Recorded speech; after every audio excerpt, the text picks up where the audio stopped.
Jangan pernah ngasih utang sembarangan di warung. Emang sih kelihatannya sepele, tapi ini loh yang bikin banyak warung pelan-pelan bangkrut. Nah, di video ini aku mau bahas kenapa sih ngasih utang sembarangan di warung tuh bisa bikin kita rugi dan tanpa sadar bisa bikin bangkrut pelan-pelan. Dan juga aku mau ngasih solusi untuk mengatasinya. Jadi, aku pernah ngalamin sendiri. Niat awalnya ya bantu orang, bantu tetangga, bantu pelanggan, dan rasanya kayak nggak enak aja gitu loh kalau mereka mau ngutang terus aku tolak. Dan biasanya pun di awal ngutang mereka janji gitu, nanti ya bayarnya, dan aku juga biasanya nanggepin, oh iya nggak apa-apa, tapi nanti kalau udah ada langsung dibayar ya, karena memang untuk muter modal warung lagi. Tapi dari kebiasaan nggak bisa nolak ini dan nggak enak hati ini, lama-lama kok aku ngerasa kayak uang di warung segitu-gitu aja efeknya. Nah, makanya aku sarankan jangan pernah ngasih utang sembarangan kalau kamu nggak mau ngalamin hal yang sama kayak aku. Dan kalau kamu nonton video ini sampai habis, kamu bakal ngerti efek kasih sembarangan utang dan cara mengatur pengutang biar nggak bikin warung kamu bocor pelan-pelan. Aku paham banget kalau punya warung pasti pernah ada di posisi ini. Kadang tuh ya ada orang datang ke warung, mukanya tuh serius banget. Bahkan tuh ada yang minta buru-buru diambilin. Pesen ini dong, pesen ini dong, pesen ini. Pas di ending, tahu-tahu catat dulu ya, ambil dulu ya. Dan dia tuh nggak bilang ngutang di awal. Siapa yang pernah ngalamin kayak gitu? Di posisi itu, aku sebagai pedagang kayak langsung diem, nge-lag, nge-freeze. Kayak di satu sisi tuh pingin nolak, pingin ngambil lagi barangnya yang udah dikasih, tapi di satu sisi lagi tuh kayak nggak tega, kasihan, nggak enak hati. Apalagi kalau yang ngomong catat dulu ya itu tetangga sendiri, yang akrab, yang sering ketemu setiap hari, dan rasa-rasa untuk nolak tuh makin berat gitu, makin gak enak untuk ngucap.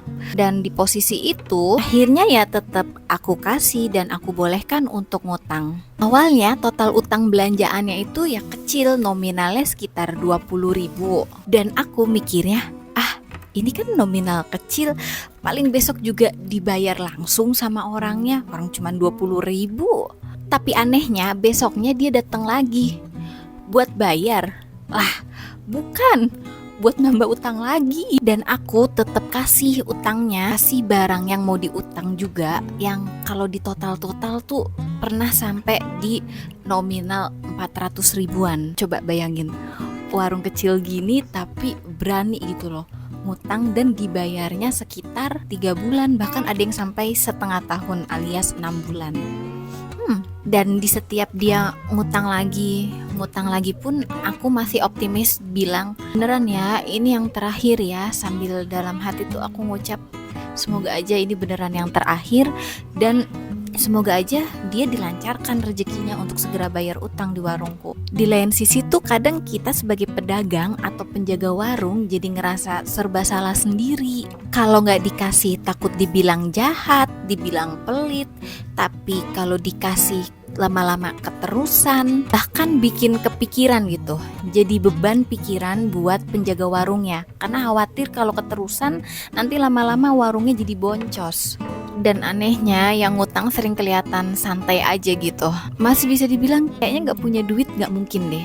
Kayaknya belum memprioritaskan untuk bayar utang di warungku. Tapi yang punya warung malah kepikiran tiap malam, gimana muter otak cara nagihnya. Giliran udah ditagih ngerasa gak enak, ngerasa diingetin terus, dan lama-lama juga ada posisi capek buat nagih. Dan kejadian-kejadian seperti itulah yang sering banget dialami sama pemilik warung. Masalahnya utang di warung itu gak langsung kelihatan efeknya. Hari ini dan besok keuangan warung masih aman, tapi minggu ke minggu dan bulan ke bulan baru deh mulai kerasa. Dan 3 efek ini yang pasti kejadian kalau utang gak diatur. Efek pertama, uang kayak hilang pelan-pelan. Kita merasa setiap hari ada yang beli, warung tetap buka, dan barang dagangan tetap laku. Tapi pas mau belanja lagi, uangnya malah kurang, nggak cukup. Padahal kita merasa nggak boros gitu. Dan disinilah aku sadar ternyata uangnya bukan hilang, tapi nyangkut di utang. Di utang orang-orang pelanggan warung yang belum dilunasin. Efek kedua, Pedagang jadi kepikiran terus. Ini yang paling kerasa, terutama buat pedagang-pedagang yang overthinking. Lagi santai-santai jaga warung, tiba-tiba kepikiran, oh iya, si ini kan belum bayar, mau nagih nggak enak, nggak ditagih nanti kesel sendiri. Anehnya yang ngutang malah slow aja santai. Tapi kita sebagai pedagang malah yang kepikiran setiap hari. Karena mikirin nanti kulakan pakai uang dari mana, nanti modal warung bagaimana, dan banyak hal lainnya. Efek ketiga, warung gak berkembang. Ini yang paling bahaya.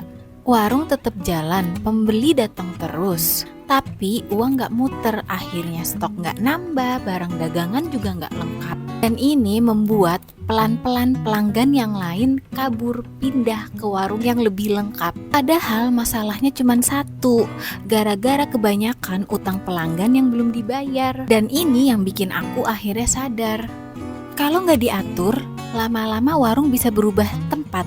Dari yang tadinya tempat jualan, tempat bisnis, malah jadi tempat ngutang. Dan di sini aku mulai pelan-pelan berubah dengan beberapa solusi. Solusi pertama, mulai sekarang jangan semua orang dikasih utang atau dibolehin ngutang.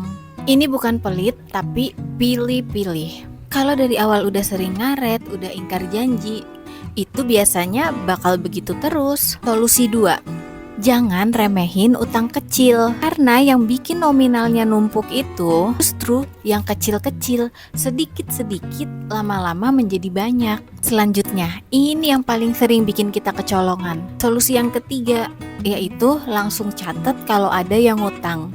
Karena kan sering banget kita lagi melayani yang ngutang, terus ada pembeli, jadinya kita entar dulu langsung kita kasih barangnya dan sampai kita tuh lupa nyatet.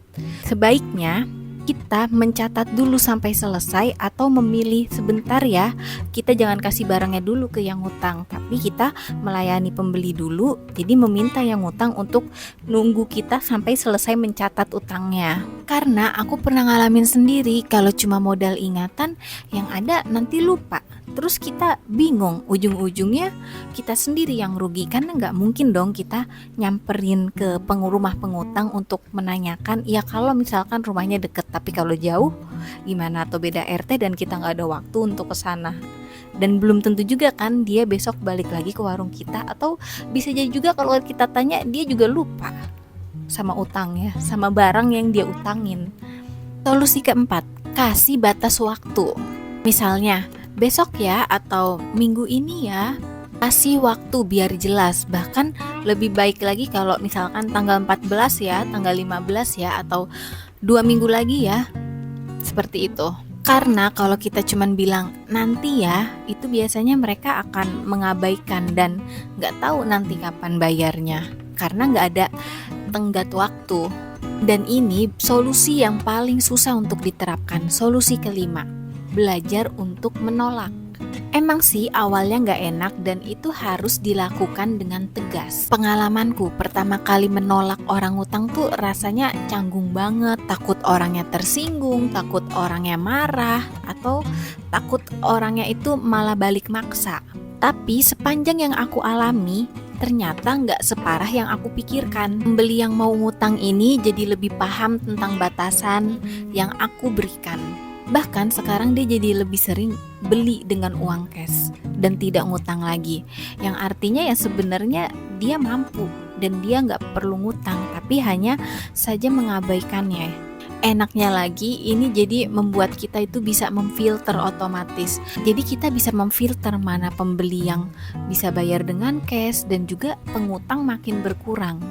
Solusi keenam, disinilah aku baru bisa menerapkan mindset di pikiranku bahwa gak semua pelanggan harus dipertahankan untuk menjadi pelanggan di warung kita.